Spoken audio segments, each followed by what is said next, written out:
Hi everyone, Chris Colby here, and today we are still in the middle of April, so still very much down in lockdown. So like everyone, I'm at home pretty much all the time, so that's why I thought I'd do this one just inside and explain the reason why.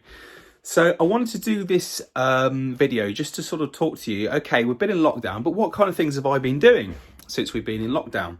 Because I think it's very valuable for everyone to share how they are managing to still carry on with things, and they don't need to just spend all their time, watching the television on Netflix, playing games, etc. So what I'm going to go through here is a number of things that I have managed to achieve since being in lockdown. So the first thing that I really wanted to do since being in lockdown was to really learn a little bit more about sales. So like most people, I haven't really had any kind of experience within sales. So I thought, this is a good opportunity for me to just learn some of the basics, because I think we've all been sold to quite badly in the past. A classic one is the second-hand car dealer. So I wanted to learn, how do we save properly? Sorry, how do we do sales properly? So I managed to find out that there's an American chap called Grant Cardone. He is sort of a bit of a sales genius over in America, and he has got an online university where he's got all his courses online. This was all done prior to the coronavirus outbreak. So what he's doing is very kindly offering a month's free trial on all of that. So I thought I'd take advantage of that. So a few of the things that we've managed to learn on that are just simple things like the fundamentals of sales, getting through the biopsychology. So people don't want to be sold to. They want to have a conversation, and they want to make sure what they're getting is of value. So it's not always on things like, it's not always on price. They need to make sure they're getting the value out of it. And what I'm going through latest, just this morning, is going through what the ideal sort of sales system is going to be. So that's been really, really useful. Leading on to that, I have read Russell Leeds' new book. That's called The Entrepreneur's Blueprint. Thoroughly recommend reading it if you are an entrepreneur or you're thinking of starting up a business.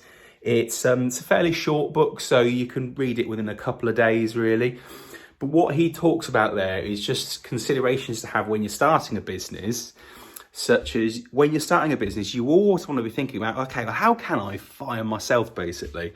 And that's in a good way, as in, how can you outsource all the activities that you do so you can focus on expansion and repeating those actions?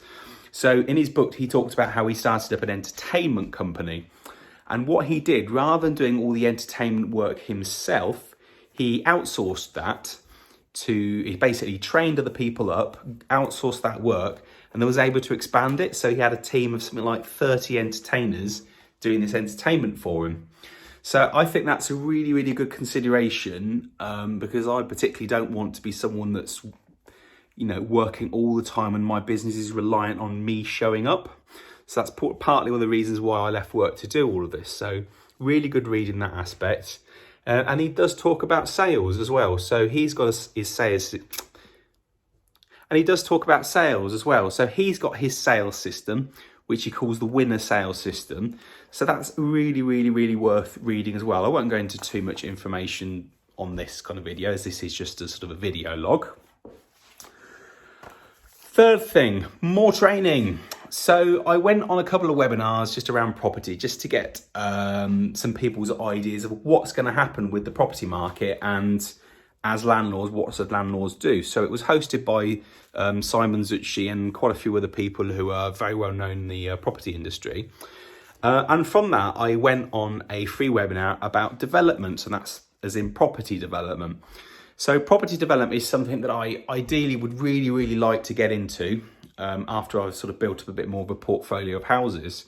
So what they've been offering a development course where you pay it's a rolling monthly thing. So I can use the material for a month or two, get an idea, or I can do it for longer if I sort of see the value in it in the long term. So what that has gone through is it's gone through all kinds of things, such as the fundamentals of property development. So with property development, it's a lot different to buying a house and doing refurb work. There's quite a few other considerations on that. So that's been quite handy. There's been some resources that they've given for that. And also they've spent quite a lot of time touching base on power team. So in particular, things like getting a good architect, getting a project manager, how to find funding for it, because it can be a little bit different. In some respects, it can be harder. Some respects, it could be easier because of the returns possible. Planning permission and getting a really good planning consultant, and how much that few £1,000s could save you in the long term. And then getting a proper tax accountant. So with development, there could be a huge tax bill, but there are ways of minimising that. So other things that I've been doing are networking. So I've been doing a fair amount of networking over this period. As most you, I don't know, you may be aware, you may not be aware. Everything's moved to sort of like Zoom calls now, which is sort of like video conferencing. So networking has done that as well, which on the plus side has meant that I've been able to attend quite a few more network events across the country that I otherwise wouldn't have been able to. Just because of like locality. For example, I've been on one right up in the northwest, where, do you know what, it's hard for me to say that, but I'm probably unlikely to have on a Monday afternoon want to get up and drive all the way up to sort of Manchester way, whereas this has given me the ability to do that. So I've been doing quite a few of those. I think the only downside of that is you can't sort of network the whole room. It's a little bit more structured on, how many people you can talk to. So pluses and minuses, but on the whole, it's definitely a positive thing. I have written my own guide on how to assess an investment area. I'll put a link to that in the description, look below, and make sure you sort of sign up to my investor list to get your copy of that. Really what I want to do is just anyone that was starting to get into property investing or wants to learn a little bit more about what I do, it's a simple guide of how do you pick an area and see whether that area would actually work for investment purposes. So, is there a demand in that area, and, is there a good supply of houses? So do check that out. And despite what's been happening, I have managed to do a couple of property deals. The first one being a joint venture with another couple of property investors. Simply that is a case of they're doing a large piece of work and I've just lent them some money for a period of 6 months for a nice fixed return of 10%. So given what we were in, the limitations of travelling, I thought that's probably quite a good idea, way of using that money for 6 months. So that's been really, really good. And I also have secured a house down in South Wales that I'm currently buying at the moment. So again, I'll be up and front and honest with you, I actually secured this through a fellow deal sourcer. So I had some cash and I was waiting to try and buy a house. I knew that the chances of me getting out at the moment to look at anything were slim, and I didn't really have any great leads in place.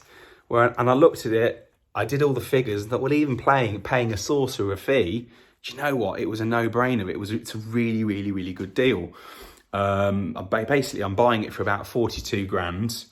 By the time the development work's done on it, sorry, not the development, the refurb work on it, so all this development courses I've been doing, the refurb work doing on it and the end value, I'll probably only leave about 5 grand in the deal, and that will pay me about 230 a month. So really great deal, even paying a sourcing fee. So don't be put off by sourcers. If you get a good sourcer, they can save you no end of time and money. So, I mean, hopefully how things that can happen is I can have that house, the builder will be ready once we're allowed back out again, and we can get that turnaround pretty quickly.